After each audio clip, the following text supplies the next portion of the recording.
Olá, meu amigo, tudo bem? Aqui é seu amigo, o evangelista e escritor Samuel Teodoro. Hoje nós iremos abordar o capítulo de número 9 do Evangelho segundo escreveu João. O tema da revista que nós estamos estudando agora no quarto trimestre é o seguinte: corpo, alma e espírito. Um tema de suma importância, onde as pessoas ainda têm dificuldade de separar e explicar o corpo e as suas consequências, a alma e as suas consequências, e o espírito e as suas consequências. Muito bem. Mas no capítulo 9 do Evangelho segundo escreveu João, nós vamos falar um pouco sobre o corpo. Muito bem, por quê? Porque existem pecados que é consequências realmente e trazem consequências ao corpo. Mas existem certas enfermidades que não têm nada a ver com o pecado. E infelizmente existem crentes que, em vez de pedir discernimento, porque esse é um dos dons do Espírito, como o dom de profecia, como o dom de profetizar, de falar em línguas, como o dom de curar, como o dom de maravilhas, muito bem, como o dom de interpretar, e tem o dom de discernimento. A pessoa que não tem discernimento não pode sair aí ofertando, falando o que quer sobre certas situações espirituais, porque as coisas do Espírito se discernem pelo Espírito. E a palavra de Deus é a última instância da interpretação, racionalmente falando, humanamente falando. A palavra de Deus, ela tem a palavra final. Muito bem, mas no capítulo do Evangelho segundo escreveu João, versículo do 1 ao versículo 41, vai nos dizer sobre a cura de um cego de nascença. Muito bem, a cura de um cego de nascença. Aqui, meus queridos irmãos, este cego, ele era de nascença. Por quê? Porque no versículo 1, o próprio texto já fala: viu um homem cego de nascença. Aí os seus discípulos já foram logo querendo saber: Senhor, quem pecou, esse ou seus pais, para que nascesse assim? Mas os discípulos não estavam nessa capacidade toda para discernir se aquele cego era de nascença ou era causado pelo pecado. Muito bem. Mas no capítulo 18 de Jeremias vai dizer sobre vaso. Vai dizer sobre vaso. E meu amigo e minha amiga, o vaso, ele é individual. Jeremias capítulo 18 vai dizer sobre vaso. Cada vaso tem as suas consequências. E as consequências oriundas daqueles atos que ele anda fazendo. Por quê? Porque Deus trata com cada vaso pessoalmente. Cada vaso é um vaso. Não queira falar que as consequências do vaso B vai ter consequências no vaso posterior, aonde vai ser oriundo depois, se sobrar alguma massa, vai fazer um vaso menor. Não, não vai ter consequências. Por quê? Porque também no capítulo 18 do livro que escreveu o nosso amigo Ezequiel, vai nos dizer que a responsabilidade, ela é intransferível e individual e pessoal. Lê lá, Ezequiel capítulo 18, você vai ver que a alma que pecar, esta morrerá e acabou. Não tem esse negócio de as consequências do fulano vai resguardar no ciclano e assim vai ir até as quarta geração. Deus falou, não vai ter mais isso. Se o pai aceitou a Jesus, ele vai ser salvo. Se o filho não aceitou, não vai ser salvo. Se o pai não aceitou a Jesus, o filho aceitou, o filho será salvo. Por quê? Porque a alma que pecar, esta morrerá. Acabou.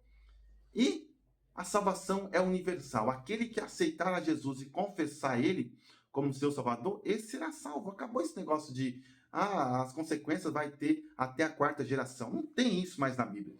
Tem muitas pessoas ainda que, infelizmente, usam uma hermenêutica totalmente em desacordo com a palavra de Deus.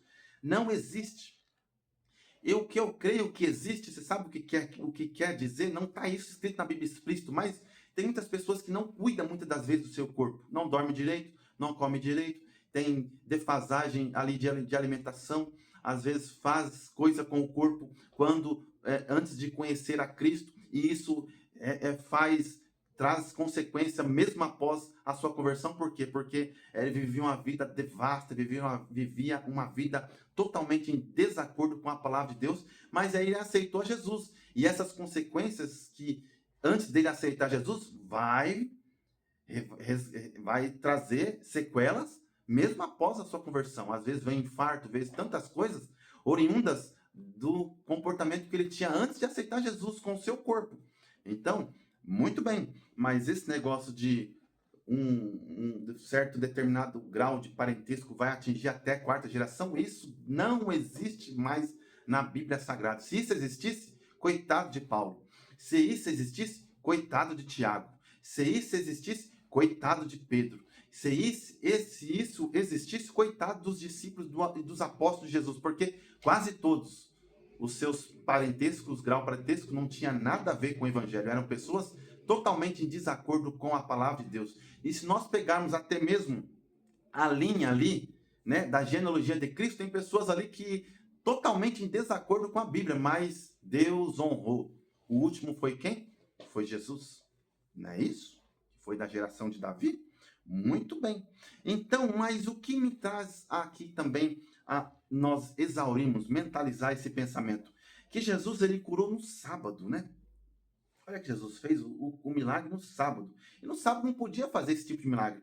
Além, no versículo 6 e 7, além de Jesus untar o lodo, né? Jesus ele fez um lodo, mexeu e chapiscou. Ó, colocou no olho do cego. Não poderia fazer. Jesus fez três coisas. Pegou o lodo, né? Mexeu e chapiscou. Não poderia fazer isso. E Jesus ainda deu ordem, vai e lava no tanque de Siloé. Muito bem. E ele foi e lavou. E voltou vendo. Versículo 35, 36 e 37 e 38. Jesus ele se declara esse cego agora. Ex-cego, porque ele não é mais cego. Jesus se declara a ele que ele é o Filho de Deus. Jesus chega para esse cego e fala assim: você crê que eu sou o Filho de Deus? Aí o cego fala: eu creio, Jesus. Ele fala: então, bem-aventurado, você está falando com o próprio Filho de Deus. E ele não só creu, porque ele adorou a Jesus. Muito bem.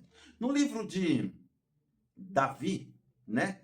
Livro de Davi, que nós temos aí esse livro aí nas literaturas aí, nas bibliotecas, que diz o tema Comentário Judaico do Novo Testamento. Se você pegar esse livro, você vai ver que este cego ele foi excluído. Aqui, ó, versículo de número 34. E responderam eles, disseram-lhe: tu és nascido todo em pecado e nos ensina a nós? E expulsaram-no. Meu amigo, ele foi excluído. Nós vemos através do comentário judaico do Novo Testamento de Davi que a repreensão durava 7 dias. A disciplina durava 30 dias. Se a pessoa fosse repreendido, 7 dias não poderia entrar no templo, não poderia fazer nada dos rituais judaicos. Se a pessoa fosse disciplinado, 30 dias a pessoa não poderia fazer nada dos rituais judaicos, até mesmo da família essa pessoa era tirada. Mas se a pessoa fosse excluído, era como se fosse morto. Era como se fosse morto. O excluído era totalmente, era um tempo indeterminado. Ele estava praticamente morto para a cultura judaica e para aqueles que seguiam aquele costume judaico. A pessoa não poderia fazer mais nada. E ele recebeu a pior exclusão. Mas eu falo sempre isso. Ele recebeu a pior exclusão para a comunidade dos fariseus. Mas ele recebeu a melhor exclusão. A exclusão que ele recebeu de Jesus foi Jesus tirar e excluir a sua cegueira. Você acha que o cego estava pouco se preocupando? Camarada cego, meu amigo. Eu acredito que seja uma das piores deficiências, né? Nós vemos aí que tem cadeirante, inclusive até na minha família, né? Existem pessoas que é cadeirante, a minha mãe é cadeirante, né? E assim, enfim, mas a pior exclusão, eu acho que Jesus fez na vida daquele moço é tirar a cegueira dele. Por quê? Porque ele era cego. Já pensou? Não saber nada, não conseguir discernir nada, tudo tem que pegar auxílio de uma pessoa para fazer, para ver. Mas Jesus excluiu, não ele da comunidade dos fariseus, mas excluiu a cegueira da vida dele. Ele até ficou nem muito pouco preocupado, porque depois no versículo 20, 21 e 22, até os seus pais entraram ali no jogo, porque os fariseus queriam saber se ele realmente era cego. E o seu pai falou assim, pergunta para ele já é de maior. Por quê? Porque os seus pais sabiam que ele nasceu realmente cego. Estava duvidando do milagre de Cristo. Mas Cristo ele veio na terra, meu amigo, exclusivamente para curar, para libertar e para dar visão aos cegos. Tanto espiritual como carnal. E se por acaso, meu amigo, você aí que está ouvindo este comentário, esse exame aqui desse capítulo 9 do Evangelho segundo escreveu João, você se encontra enfermo, se você crê neste momento, Jesus te cura agora. Você crê? Jesus te cura agora, ele tem poder sobre as enfermidades. E outra coisa que eu gostaria de falar a você, se você por acaso você quer aceitar a Jesus Cristo, não se hesita, não se envergonhe. Levanta a sua mão e fala: eu aceito a Jesus Cristo como meu único e suficiente Salvador da minha vida, para um dia eu encontrar o meu Cristo ressurreto. Para um dia eu fazer igual aquele cego, eu ver Jesus com meus próprios olhos. Meu amigo e minha amiga, essa é a maior glória de um crente aqui na terra.